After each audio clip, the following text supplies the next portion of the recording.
In just a few hours, we will start a new year. Yep, 2016. Can you believe it? At this time, persons are usually reassessing their lives to see how much they have accomplished. But don't be too hard on yourself if you didn't achieve key targets. You still have today, tomorrow, and next year to get it done. Hello, I'm Audrey Williams, and you're watching Jamaica Magazine. In our show, 3 Jamaican technology-based companies got their big break in 2015 through government's Startup Jamaica initiative. And you can now pursue that degree you've always wanted via long-distance learning. But before all that, we have a brief precautionary message on the Zika virus.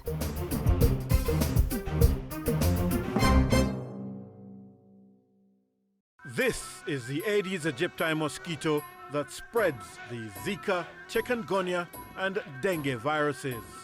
Search for its breeding sites and destroy them. A message from the Ministry of Health, sponsored by the NHF.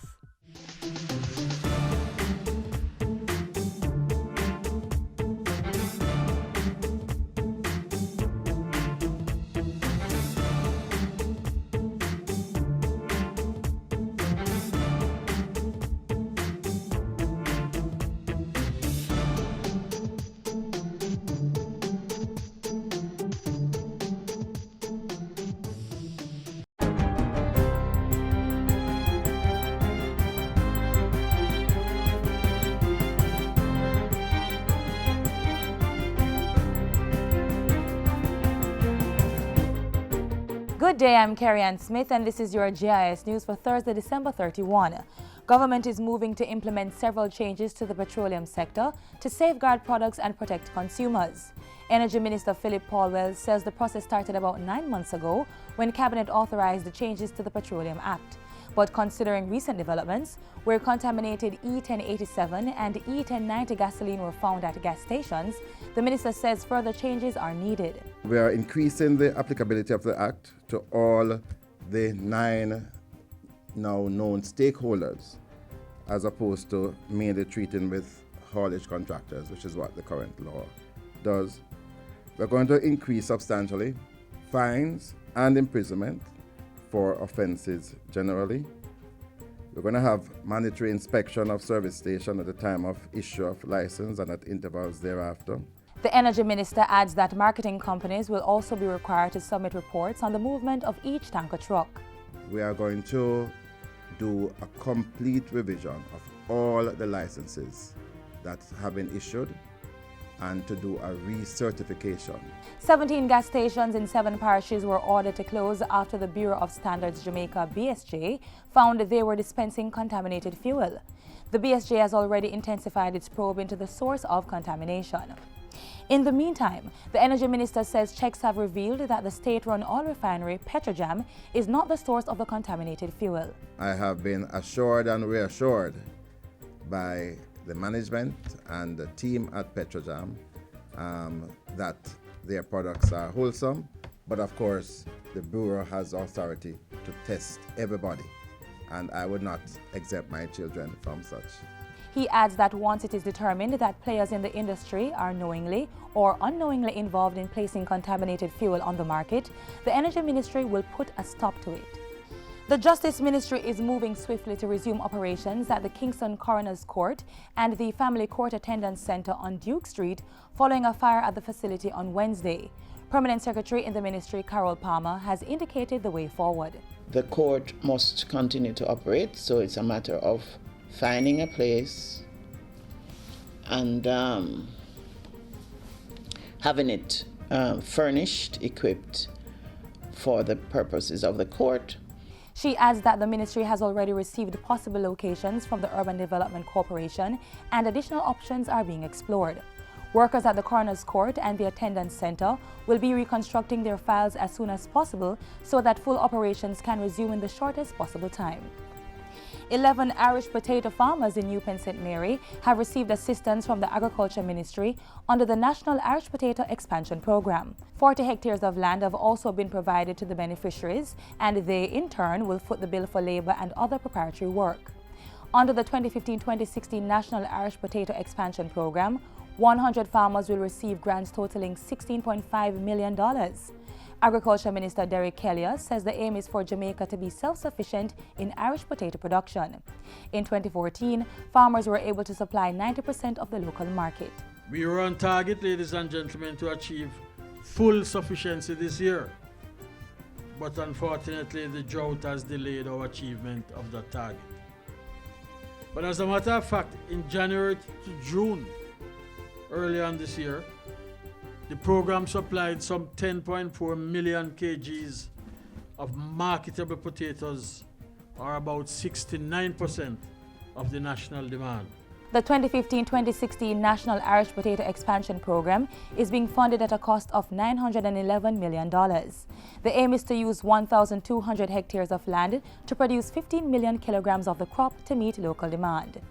And finally, the Consumer Affairs Commission, CAC, is urging consumers to be very cautious when considering same-day loans. These are also referred to as payday loans or quick loans. The CAC says that while these loans might seem attractive, it is important that the deals are realistic and the terms and conditions reasonable. The CAC adds that predatory loan companies often charge exorbitant processing fees as well as additional fees. Consumers are advised to approach regulated institutions such as credit unions, commercial banks, and thrift society institutions to access loans. And that's it for GIS News today. I'm Kerry Ann Smith. Thanks for watching.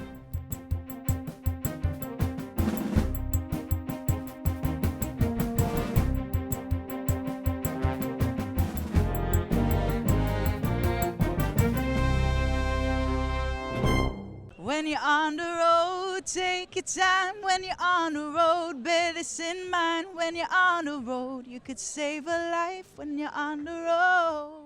2015 was a year of accomplishments for young tech entrepreneurs who are part of the government-run Startup Jamaica. Through partnership, these individuals were mentored to develop successful business plans. At the end of those sessions, a few walked away with the opportunity to establish a company.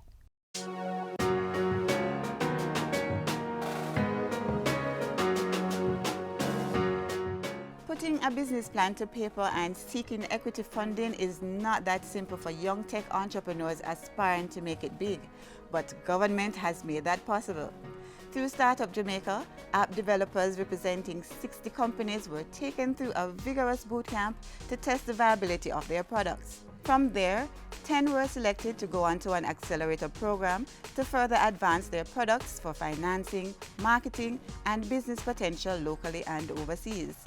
And then it was time to seal the deal. What we're trying to do here is to take young Jamaicans who have great ideas, who are extremely talented, but who need mentorship, business guidance, support, and access to capital, and provide them with those opportunities so that they can convert ideas into businesses. And the business it has become for the first set of companies coming out of Startup Jamaica. We focus on 3 today: River Farm, CrimeBot, and the Vine List. All have secured equity funding of $30,000 from Oasis 500 in Jordan. It shows that there is value in what you're doing and people actually see value, but at the same time it lets you know that you are now responsible for the growth of your company, as there are external people involved now. It's not just in your head anymore, it's actually happening for real. This is going to be a great opportunity, first of all, because this is the first round of investment, and so in terms of demonstrating to others, especially for later capital injections or later follow-on capital coming into the company, this is a demonstration of value. Somebody has taken the first step to invest in you. A key partner in Startup Jamaica, the World Bank has been making contact with companies and getting them on board. It feels great to have someone on board outside of our current ecosystem who also believes in the product, and we look forward to what they can do for us and what we can learn from them. Participants receive half of the investment in cash to support their businesses. The remainder comes in the form of training, mentorship, and technical support to get their companies ready for the global stage.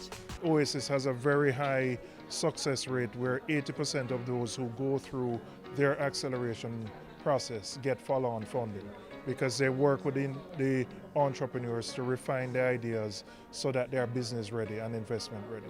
The apps developed by these young entrepreneurs will offer solutions to our everyday lives.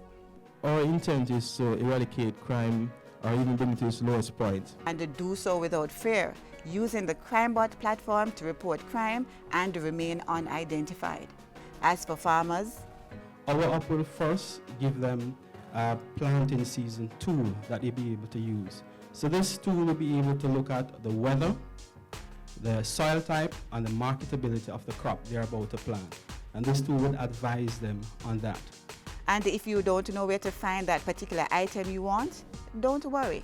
What we did is we built something that allowed someone to pretty much post the products they're looking for specifically, and we made that accessible to merchants. Their foundations were laid at Digital Jam 3.0 Caribbean Edition, hosted by the Ministry of Science, Technology, Energy and Mining. CrimeBot emerged the overall winner. The feeling is unbelievable. It's rare that we get a chance to actually make a difference. And the win tells us that we can make a difference. And going forward, it just means that our next step is to do many things. Start here in Jamaica, which is where we actually started the platform, and try to expand to the Caribbean, and then further across the world if possible. And that's really the limit of CrimeBot, the world. That was March 2014. Now, fast forward to 2015. The team is once again reaping success through government's entrepreneur building initiative, Startup Jamaica, and commended the program. What they're doing is highly important because ideas are here, and the persons who have the ideas don't necessarily have what it takes to get it to market. So them facilitating this through Startup Jamaica will mean the gains will be exceptional in the long term. I mean, ideas that would be on paper will now become products. So it's a great program and hopefully continues. It's very important. Capital is a very big deal, and for a company that's not this traditional to Jamaica, it's very hard to find people who are willing to invest. So when you do get that capital, it helps to push you forward and help you take the next step that's necessary to growing a young company. It is a very good idea, and it is something that is very needed because in Jamaica here, we have a lot of brilliant minds, persons who are developers like myself, who are looking for opportunities to assist them business-wise and also to assist them in projecting themselves so that they can become more attractive and so that they can grow from being an idea to being a product and become profitable. So I think it's a very good thing. These are the trailblazers, charting the course for others that will follow. And the government is right there, putting them in contact with partners to make reality of their business ideas.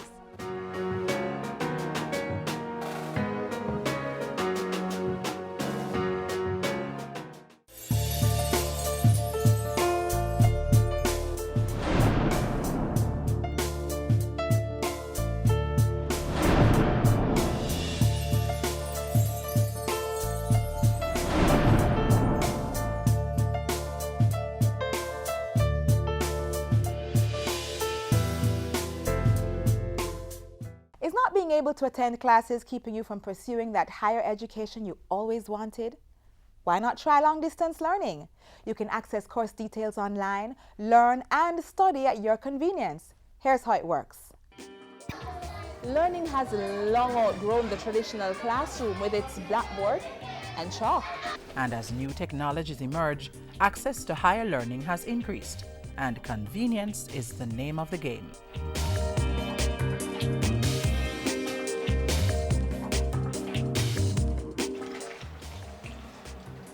I wonder what time. Oh, I have class in 5 minutes. I better hurry so I can join them in time.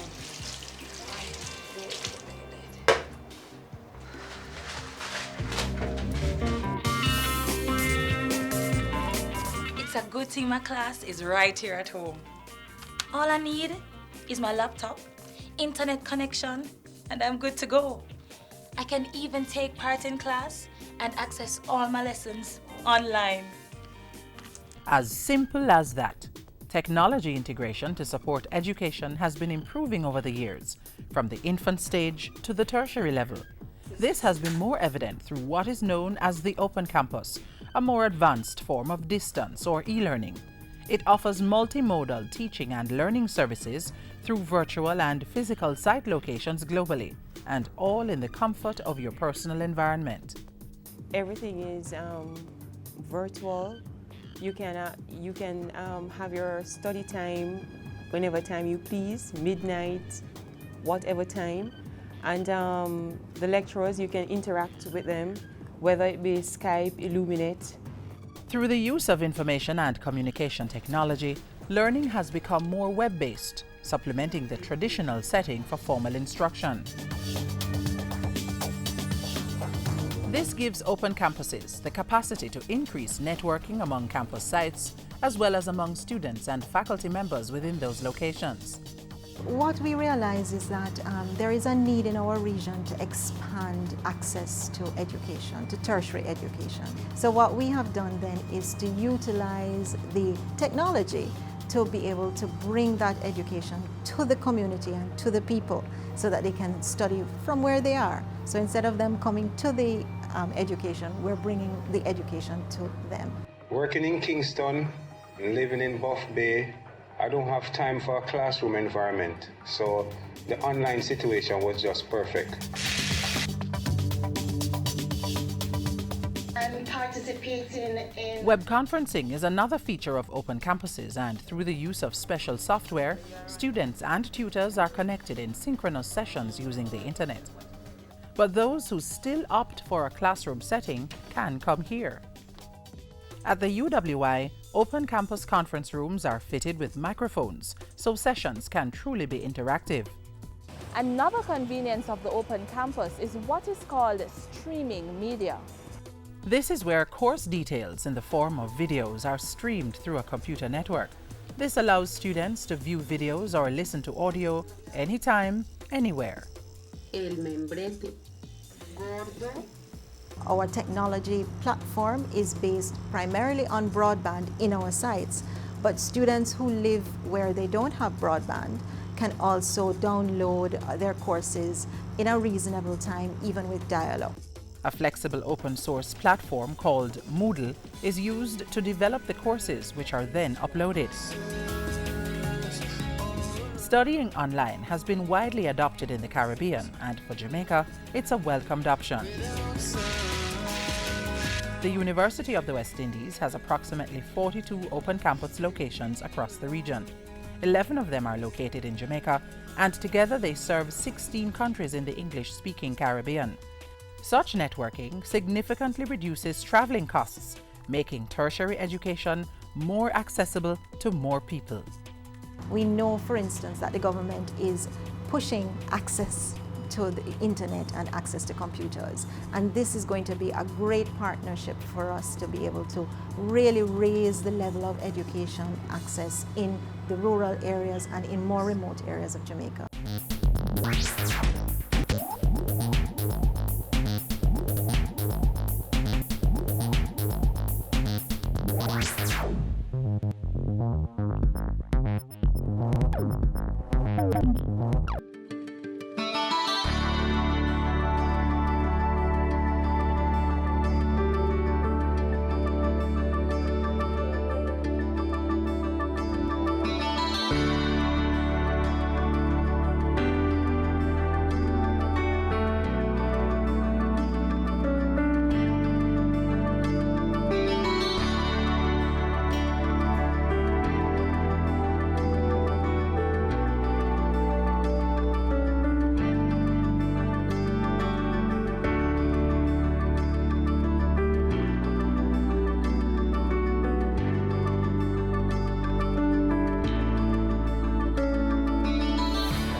He has been here for about 6 months.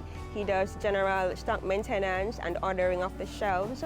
When he just started out, he was a bit shy and reserved, but over time he has become more outspoken, and he gets along well with his co-workers, and he does good work here. It's a joy having Desmond here with us. I really appreciate NYS for sending him here. He has been a good worker. We had no problem with him.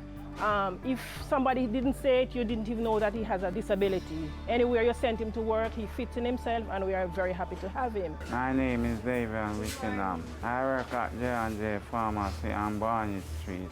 Well, working with Davian, it has been a really great experience. Well, I'm an open-minded person, and when I heard that he was going to be here, I was like, if he's going to be reserved or outspoken. Well, he's actually outspoken. If anything is needed to be done, we can call on Davian. Thanks to the NYS for developing the empowerment program, for giving young people with disability a better chance in life, and I trust that they will continue this program. Just to say, continue doing what you're doing, and God's richest blessing on the organization. If you or someone you know has an intellectual disability, you can refer them to the National Youth Service, where our program fully caters to their personal and professional needs, where we will be sure to assist them in transitioning into the world of work. The National Youth Service, empowering Jamaica's young people.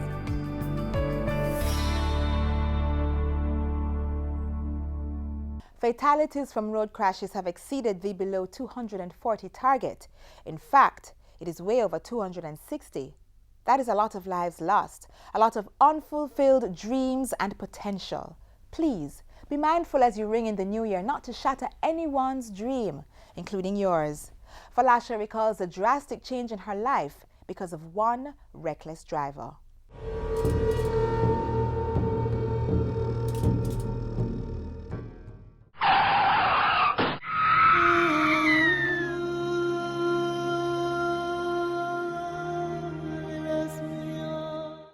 Sunday, March 8, 2008.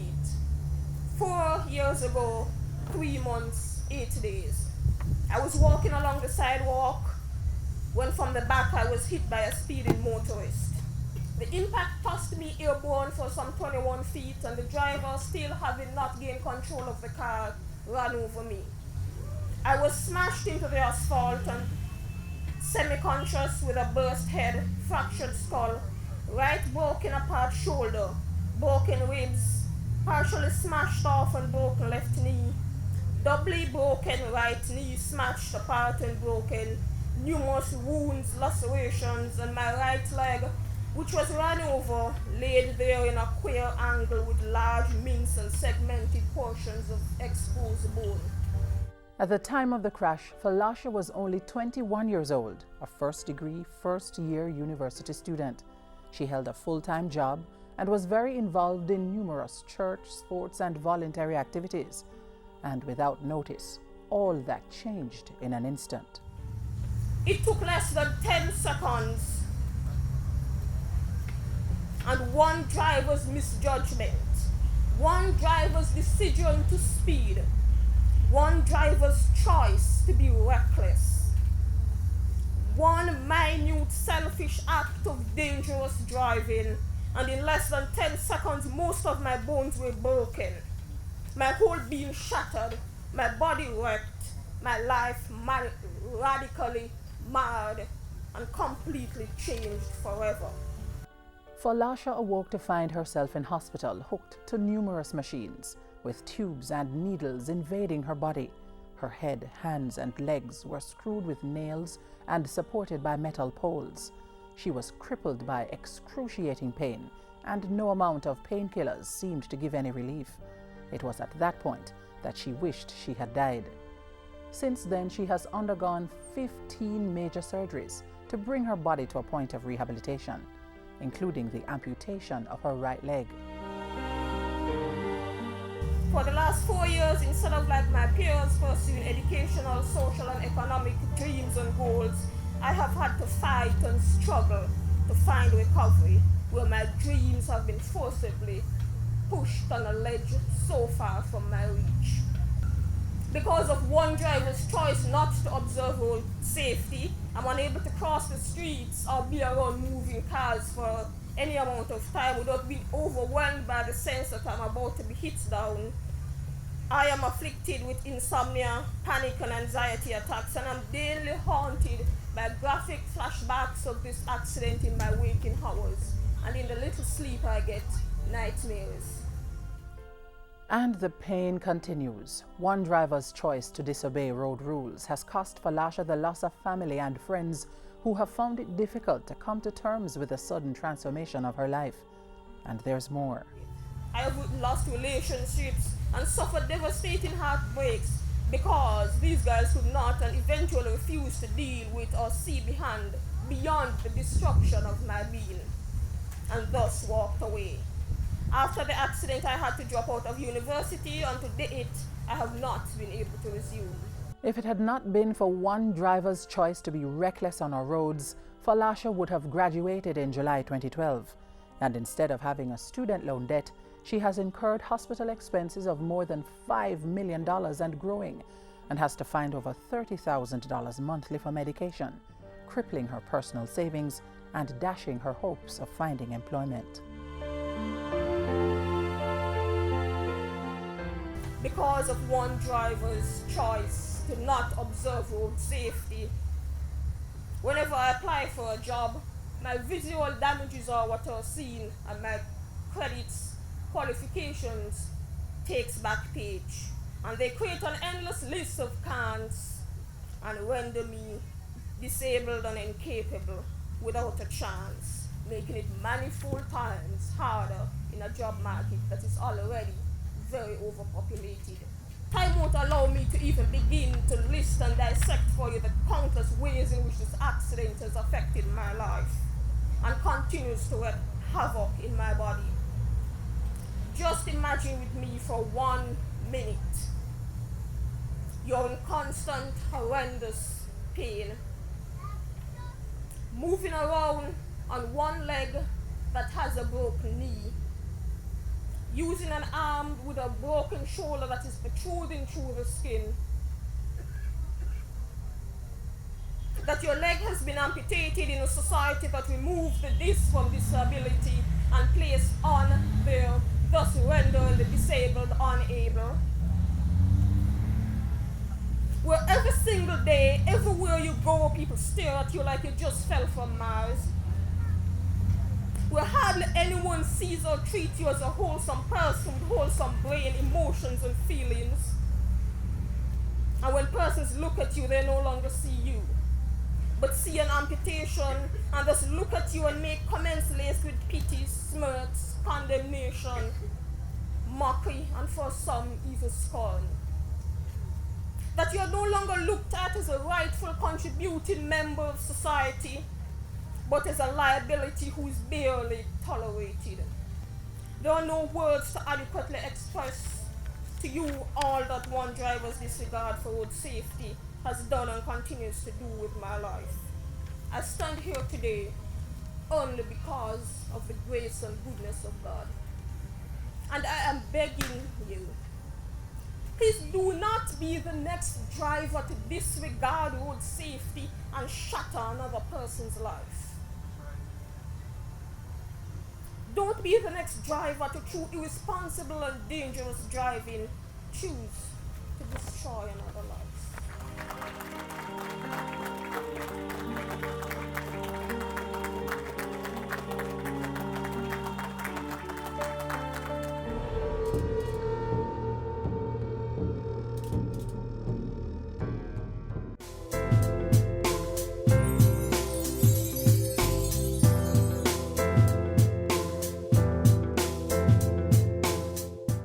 I close today's show with this lovely quote from sayingimages.com. May this year of 2016 be a year of health and happiness, a year of wealth and wisdom, a year of peace and prosperity, a year of glee and glow, and also a year of love and laughter. Happy New Year! Jamaica Magazine is on again tomorrow, so tune in. In the meantime, you can stay connected via our website, jis.gov.jm. Keep sending your feedback to Jamaica Magazine at jis.gov.jm or tweet at JIS News. On behalf of the production crew, I am Audrey Williams. Walk good.